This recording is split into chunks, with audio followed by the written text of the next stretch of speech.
Well, it's the first time I've been to this one, but I've been to like other stuff though. You have?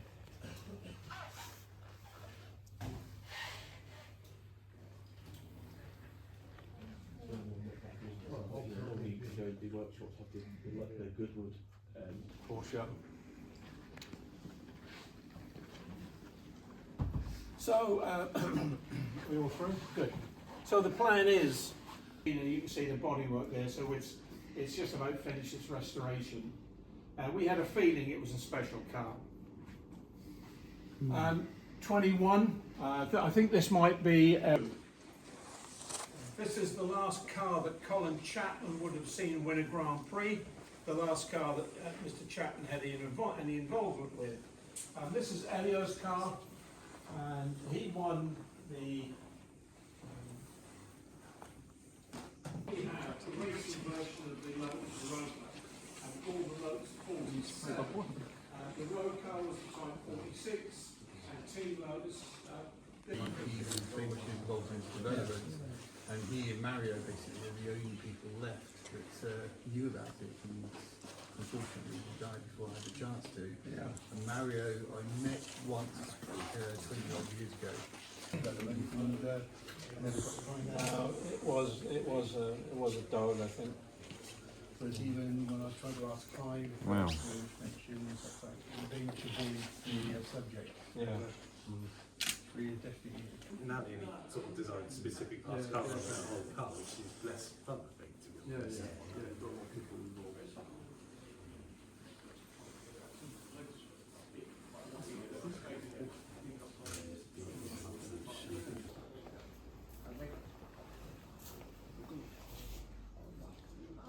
Some people use those old F1 tyres, coffee tables, you stick a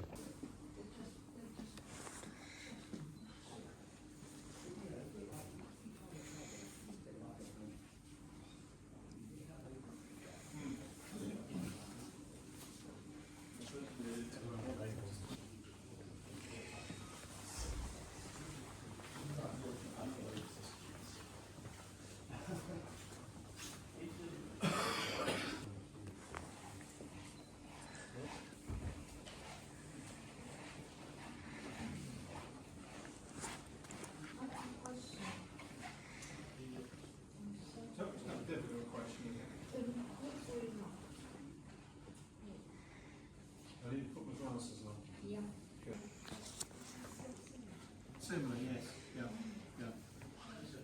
It's on. Yeah. Oh, are you? Okay. Yeah. You saw the fabric in there, didn't you? Yeah. Good. Yeah. Okay. Yeah. Well, we got.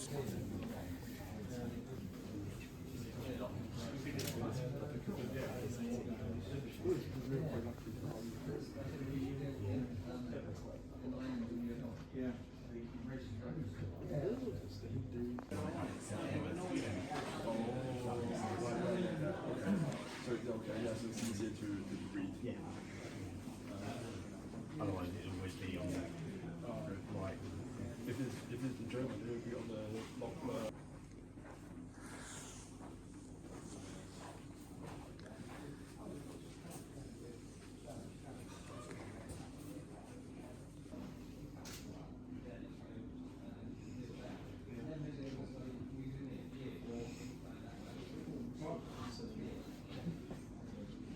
She's lovely. Really nice lady.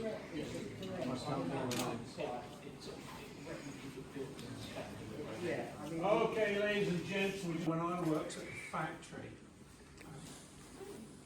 I don't know whether you've seen the factory when you entrance, in my day it was a manual barrier that security had to come out and lift it up. There was Mr. Summerfield who was in charge of Sergeant Nunn. Now, Sergeant Nunn was Lotus's version of Adolf Hitler. Seriously, you didn't want to cross Sergeant Nunn. Team Lotus hated him with a passion. And another quick, because security hut was here, the cycle rack was there where Sergeant Nunn kept his push bike. So what they hatched a plan to bring out one of the Team Lotus transporters, park it in front of security, go in, explain to Sergeant Nunn that they had off this particular night. Of course, he pushed his bike out. I shouldn't laugh, but he jumped on it. And if you're of a certain age, you know when you and in dark, you have to put the what's it on the back? The what? Dynamo. That's it. Put the dynamo, flick it onto the back tyre, which then sent a charge and blew straight off his bike. Going well, he'd keep himself fairly trim. If he's having a hard time, he would comfort eat as a base fatigue. Mr. Chapman hated litter and stuff kicking around. So when he pulled up to a building, he hated it.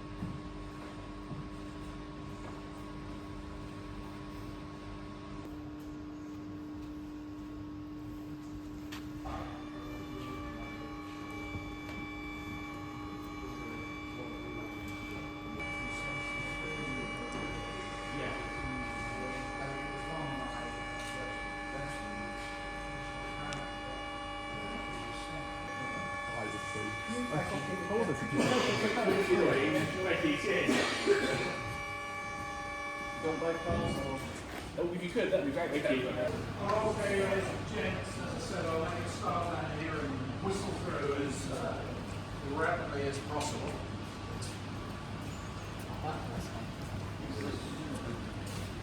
Right, so let's start right the way down here.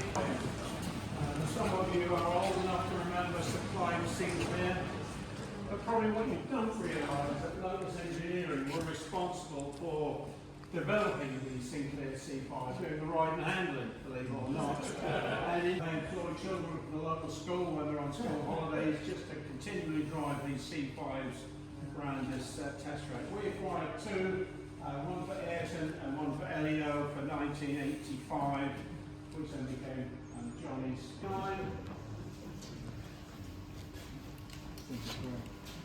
Occasionally what we do is lend cars out for displays or for various, I think there was one going to be driven in Spain. This was back in '69, I think, and it had different sponsorship, as you can see, and it's just been deckled up, and I think it's off to Spain within the next few. You might remember Jimmy and Graham were our drivers. Graham Hill did all the development work on the 49 because at that point Jim Clark was a tax exile and he was only allowed in the country once a year, which would have been for the British Grand Prix. So the first time he saw his car, 49 chassis R2, was at Zandvoort, which he won. And naturally everybody thought that he was going to go on, and he would have won the World Championship. So the GT40. And it was a Lotus 30, which was an absolute dog. An absolute dog. It's got a Lotus steel backbone chassis that they would have put in the Landro plus 2s, naturally beefed up to take a big V8 Ford engine. And it was an inherent fault, so the mechanics couldn't do anything. This chassis wasn't strong enough. I think Jimmy managed to win in '65 at Riverside in one. So Chapman said, right, we're going to finish the 30 and bring out the Lotus 40, which they did. And famously, Richard Ginther said about the 40. The lads did strengthen the chassis up a bit. Privately owned this one. And I think it's road registered. Yeah. So now we get to a point where if I had to steal, we had an outside toilet then, and I remember going down and just sitting in the toilet and sobbing my eyes out. I couldn't believe it. And it's still I carry it with me today. I think a few years ago I was up in Duns and Club Lotus had an event up there and I was speaking at it, and they asked me the very next day if I would lay flowers on Jimmy's grave. was just so upset I couldn't do it. And this car were the best of friends. Just down the road, I mentioned Biggie Sings downstairs there. He lives just a village down the road. And he was the mechanic who was with Jimmy when he was killed. And we often talk, I always phone him up on the day because, as he says, that is the worst day of his life. You know, you imagine being the mechanic for the best driver in the world and he gets killed.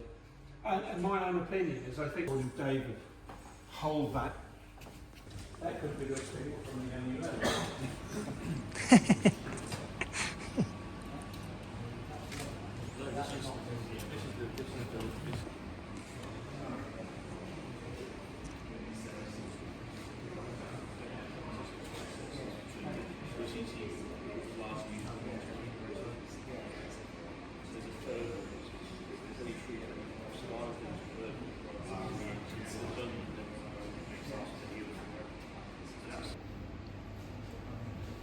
Yeah, so Jimmy's last words to Beak were, don't expect anything from me today, so I'm not happy with the car. They were running Firestones, which they couldn't get the heat into. And he said, look, don't even bother give me pit signals. Just count me down on the laps. He said, maybe we'll get a 5th or a 6th. That's about the best we could hope for. And he said, then I looked for the next car, but I could hear Jimmy and there was an engine note change on a straight. He said, straight, and he looked just as the car went off into the trees. And when it came back, the car came back or the next day, I think Big said they drove through the night to get it back. And then it was inspected by external people. And it was found there was nothing broke that shouldn't have broken on the car, but they found that one tyre wouldn't. Nigel drove it across the road at the Lotus test track, and I think Elio drove it at Snetterton just to evaluate to see if the principle would work. The tub on that is an aluminium tub as opposed to the 88, which is the first carbon tub. Another 47 at the back that's in for restoration. Austin Chummy in front. What on earth have we got an Austin Chummy for? We go back to 1968 when Lotus became a limited company. They went public and overnight Colin Chapman became a millionaire. So the directors at the time said they wanted to buy Colin Chapman something to remind him of how Lotus started. So it was Fred Bushell, John Standen and Dennis Austin, the 3 directors who bought that for Colin Chapman and Hazel.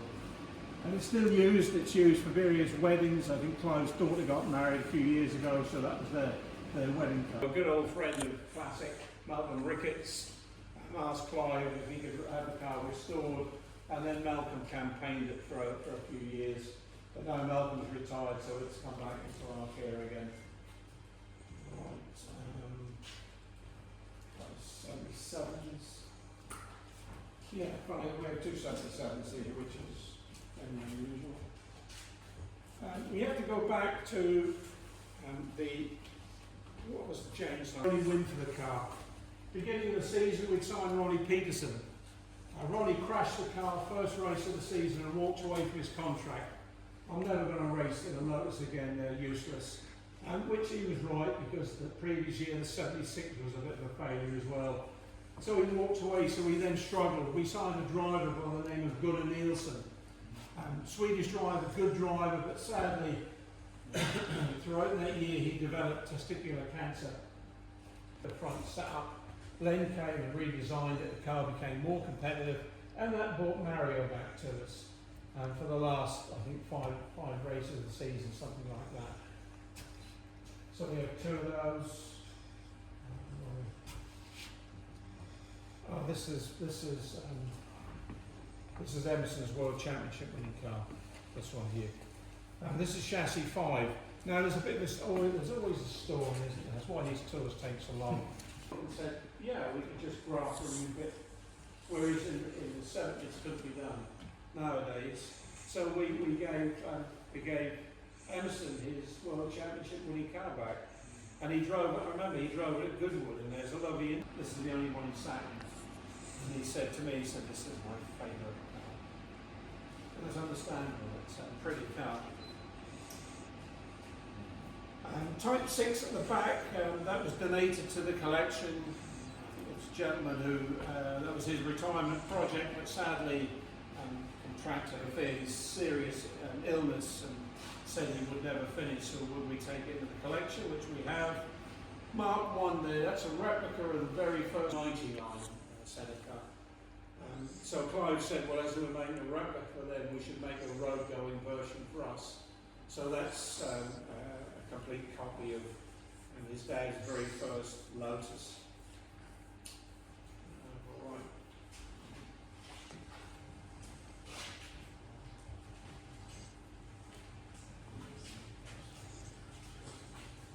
So 1987 was the last year that in the 80s with the 94 on Nigel and Elio's car, but it wasn't particularly successful, but they thought maybe it would be an idea to try it on the 99. So Lotus Engineering got involved and they did all the active suspension work on it. So if you look on the front wishbones, you will see a little sensor, and throughout the suspension there are about 12 sensors that feed information back through a process through a corner. The trouble was, the system added 25 kilos to the weight of the car. So on conventional tracks it wasn't particularly competitive. Where it won was Detroit and Monaco street circuits, and that's where it came into its own. But on conventional, the weight just killed it. To give you an idea of the technology, we're talking 90 unit to keep it flat through a corner, 1987. But Ayrton decided mid-season he was off to McLaren, and thankfully he did, because they gave him three world championships that we couldn't give him. Good luck. And we had Honda engines. He bought us Honda engines as well, which was great. Car at the back, T125, nothing at all to do with T. Phone up Lotus, can you take my car to whatever track? And they would send a team to run it, a team to look after your dietary needs, and another team to look after your medical needs. The plan was to sell 15 of them. I think they sold 3. It's probably the biggest waste of money I've seen over at Lotus Cars. And that was in Danny Bahar's days. Funny times, exciting times.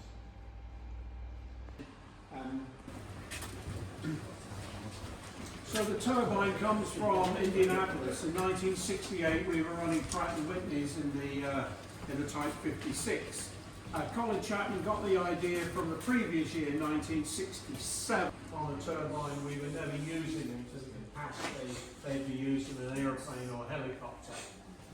So that's what Chapman did. He spoke to some of you, all of you remember the product STP? Sadly, you don't live the night. Anybody else want to? You'll remember the big decal STP, scientifically treated petroleum. It was a fuel additive you add to your gas tank and smoother engine. Cosworth tested it and they said that it won't give your engine any harm, but it's not going to give you any of those. I think Andy Granatelli, you can see him. If you bob down, there's a picture of the 56 on the wall there with Andy Granatelli. Because you have to boost up the turbine. So it's got the biggest brake pedal in Formula 1. It's a huge brake pedal. So you have to sit there with your foot on the brake. Even on tick over, if you took your foot off, you're doing 80 miles an hour. And Ellison said about it, this is the most scariest car he's ever driven. And if you look at the instrument panel, it's more like an aeroplane instrument panel. It's Ferguson 4-wheel drive. And normally with Armco, you go into it and it's supposed to dissipate the speed. But what had happened a few days before, they'd undone the Armco and put one of those speaker things in and had it tightened up. And as left you have the clutch, over on the right you have the throttle and brake. Running between your legs is the prop shaft. Running into, coming out the clutch hose and going into the gearbox at the back. Engine is tilted over just for centre of gravity, giving the car a better aerodynamics. See the car.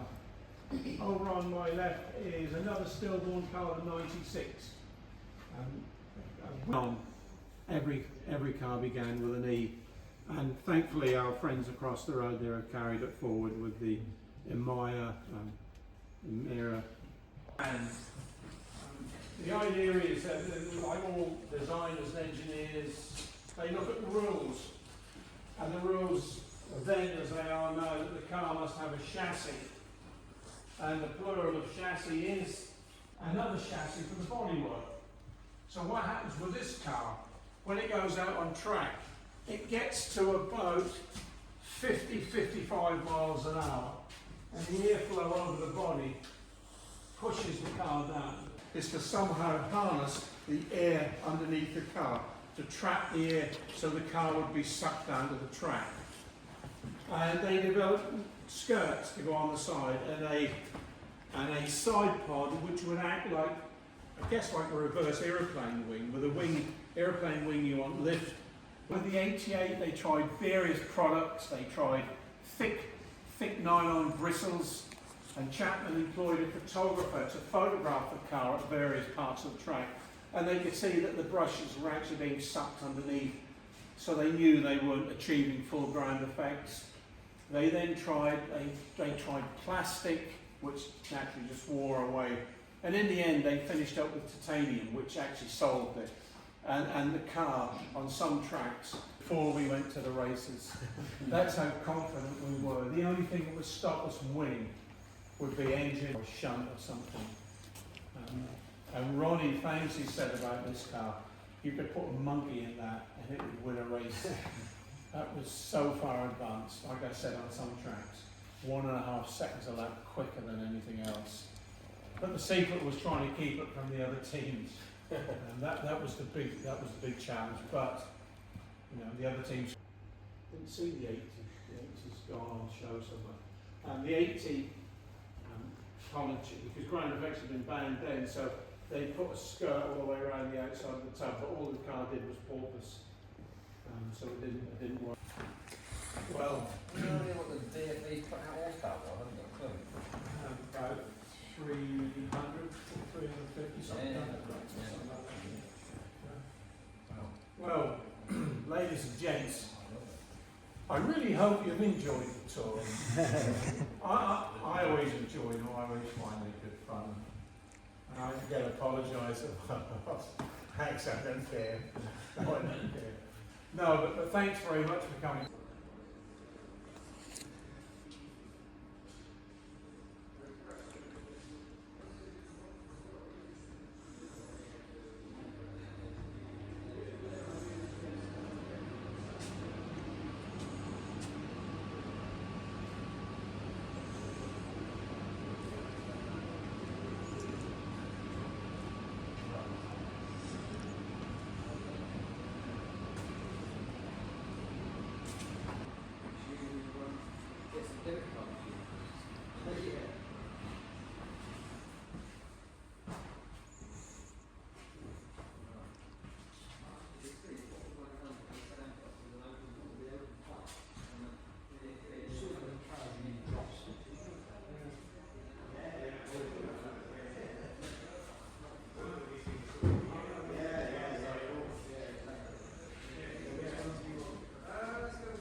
In the early days of going, Dan taking us to Croydon's Castle and stuff, I used to car actually remember this is the first.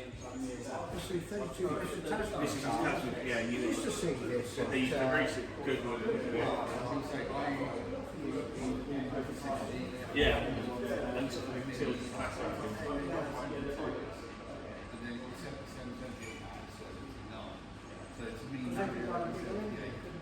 Yeah,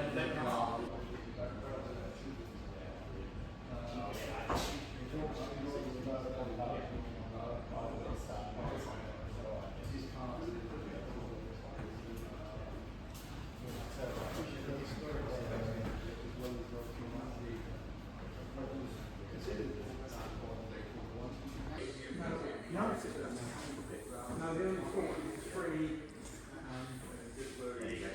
Thank you very much. Did you want to because apparently even if there's a high you're on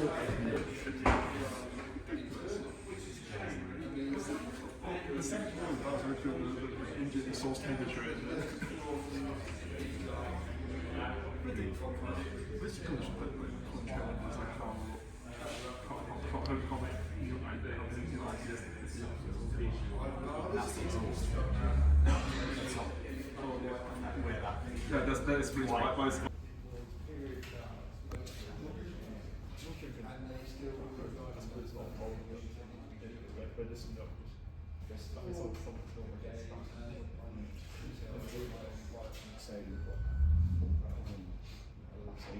So,